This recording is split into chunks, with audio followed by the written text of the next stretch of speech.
surreal by seeing all these people that had done the same thing. Yes, ma'am. How did the experience in space change you? Oh, how did the experience in space change me as a person? I don't think it changed me at all. Hopefully it didn't change me too much. I mean, I think fundamentally it hasn't changed, but you know, I've had a perspective that a lot of people don't have. Being able to see the planet and be able to see how black it is in space and recognize that it's a long ways away from us to the next place and how we're really, frankly, isolated. I think that's a perspective that not many people have, but in terms of how it's changed me, I think I'm the same person as before. As you asked about, I think that we hope actually to Don's opinion as well. Yeah, that's a good point. That's a great point. I was actually thinking that he was more relaxed when he came back.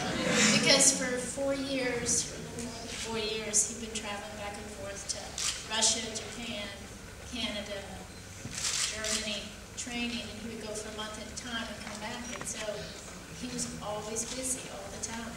And so when he came back, he actually didn't have anywhere he had to be for a little while. And he could sort of recuperate. And so I think relaxed. I'm not sure I feel that relaxed, but... Not yet. Yes, sir. My son's too shy to ask if he's dreaming of being an astronaut. What should he study? What should he focus on? Well, first of all, I think anytime you have a big dream, you should hang on to it because, ironically, people don't go for the big dreams. They go for the small dreams. If you dream big, you're motivated, you work harder, and you're more likely to get that than the small dreams, so good on you. But in terms of what you study, work really hard in math because it's hard.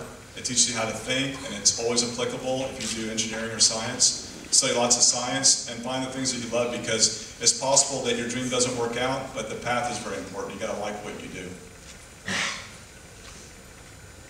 Yes, ma'am. What kind of foods and drinks did you have in space, and how often did you have to eat? And I'd like to ask also, does your wife make better meals? That's an easy answer. Of course my wife makes better meals than I had in space. We had really good food in space, and we had a variety too. We had, all our meals were pre-packaged, so you know that's a downside. It's not fresh food, but it was very tasty. We had Japanese, Russian, American food.